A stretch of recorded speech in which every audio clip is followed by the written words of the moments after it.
আপনারা হয়তো প্রত্যেকেই লক্ষ্য করেছেন, প্রায় প্রত্যেক ধনী ব্যক্তিদের সন্তানরা চিরকাল ধনীই থাকে, আর গরিবের সন্তানরা চিরকাল গরিবই থাকে। আর এর কারণ হিসাবে আপনাদের সকলের মনেই একটা ভ্রাম্য ধারণা রয়েছে। আপনারা সকলেই মনে করেন যে ধনী ব্যক্তিরা মৃত্যুর আগে তাদের সন্তানদের জন্য প্রচুর পরিমাণ অর্থ রেখে যায়, যে কারণে তারা সারা জীবন ধনীই থেকে যেতে পারে। তবে এটা সম্পূর্ণ ভুল ধারণা, কারণ আমরা প্রায় সকলেই কখনো না কখনো রাজা হরিশ্চন্দ্র কাহিনী নিশ্চয়ই পড়েছি, যেখানে আমরা জেনেছি অর্থ খরচ করতে করতে রাজার এমন দুর্দশা হয়েছিল যে নিজের সন্তানকে দাহ করার মতো অর্থ তার কাছে আর অবশিষ্ট ছিল না। নমস্কার, আমি সুব্রত। আবারও একটা নতুন শিক্ষামূলক ভিডিও আপনাদেরকে উপহার দিতে এলাম। যদি ভিডিওটা ভালো লাগে তাহলে দয়া করে চ্যানেলটা সাবস্ক্রাইব করে পাশে থাকা ঘন্টাটা বাজিয়ে দেবেন। আপনাদের এই ভালোবাসাটুকুই আমাকে আরও নতুন নতুন কাহিনী উপহার দেওয়ার জন্য অনুপ্রেরণা যোগায়। একটি শহরের রেল স্টেশনে একজন ভিখারি বাস করত। স্টেশনে আসা যাওয়া করা ট্রেন যাত্রীদের থেকে ভিক্ষা চেয়ে নিজের পেট চালাতো। একদিন যখন সে প্রতিদিনের মতো ভিক্ষা চাইছিল, তখন হঠাৎ তার চোখ পড়ল একজন লম্বা স্যুট বুট পরা ব্যক্তির উপর। ভিখারির মনে হলো এই ব্যক্তি নিশ্চয়ই ধনী, এর কাছ থেকে ভিক্ষা চাইলে ভালো টাকা পেতে পারি। সে সেই লম্বা লোকটির কাছে গিয়ে ভিক্ষা চাইতে লাগলো। লোকটি ভিখারির দিকে তাকিয়ে বলল, তুমি শুধু চাইতেই জানো, কোনোদিন কাউকে কিছু দিয়েছ? ভিখারি বলল, সাহেব, আমি তো ভিখারি, সবসময় মানুষদের কাছ থেকে চাইতেই থাকি। কাউকে কিছু দেওয়ার মতো কোনো ক্ষমতাই কি আমার আছে? তখন সেই লম্বা লোকটি বলল, যখন তোমার কিছু দেওয়ার ক্ষমতা নেই, তখন তোমার চাওয়ারও কোনো অধিকার নেই। আমি একজন ব্যবসায়ী, আমি শুধু লেনদেনেই বিশ্বাস করি। যদি তুমি আমাকে কিছু দিতে পারো, তাহলেই আমি তোমাকে কিছু দিতে পারি। এই কথা বলে ব্যক্তিটি ট্রেনে উঠে চলে গেলেন। ভিখারি সেই কথাগুলো নিয়ে গভীরভাবে ভাবতে লাগল। লোকটির কথা তার হৃদয়ে গেঁথে গেল। সে ভাবল, সম্ভবত আমি এই কারণেই বেশি ভিক্ষা পাই না, কারণ আমি কাউকে কিছু দিই না। কিন্তু আমি তো ভিখারি, কিভাবে কাউকে কিছু দেব? দুদিন কেটে গেল এই চিন্তা করতে করতে, কিন্তু কোনো উত্তর খুঁজে পেল না। তৃতীয় দিন স্টেশনের পাশে বসে থাকতে থাকতে তার চোখ পড়ল কিছু ফুলের দিকে, যেগুলো স্টেশনের পাশের গাছগুলোতে ফুটেছিল। হঠাৎ তার মাথায় একটা ভাবনা এলো, যখন কেউ আমাকে ভিক্ষা দেবে, তখন আমি তো তাকে একটা ফুল দিতে পারি। ভাবনাটা তার বেশ ভালো লাগলো।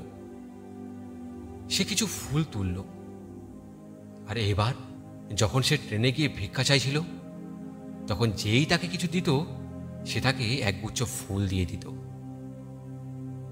মানুষেরা সেই ফুল পেয়ে খুব খুশি হতো এবং সেটা নিজের কাছে রেখে দিত।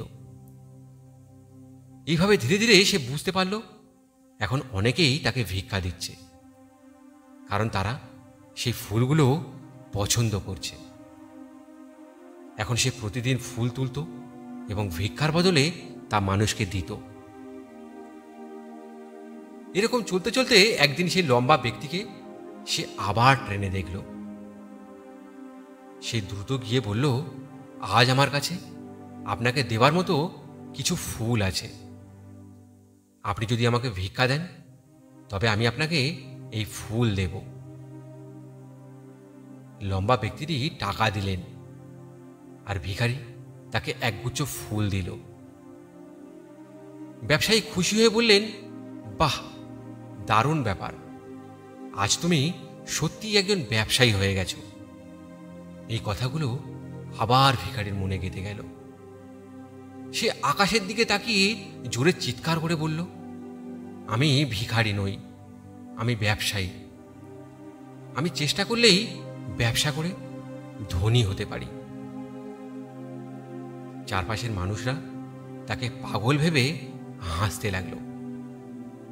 কিন্তু পরের দিন থেকে সেই ভিখারিকে আর স্টেশনে কেউ দেখেনি।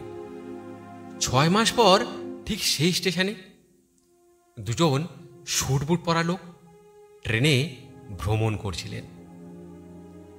এক ব্যক্তি আর একজনকে বললেন, আপনি কি আমাকে চিনতে পারছেন? অপরজন বলল, না, আমরা সম্ভবত প্রথমবারই সাক্ষাৎ করছি। প্রথম ব্যক্তি হেসে বললেন, না, আমরা তৃতীয়বার দেখা করছি। আমি সেই ভিখারি যাকে আপনি একবার ভিক্ষা দিতে অস্বীকার করেছিলেন আর দ্বিতীয়বার ফুল নিয়েছিলেন। অপর ব্যক্তি অবাক হয়ে বলল, আরে হ্যাঁ, মনে পড়েছে, কিন্তু আজ আপনি এই স্যুটে কোথায় চলেছেন?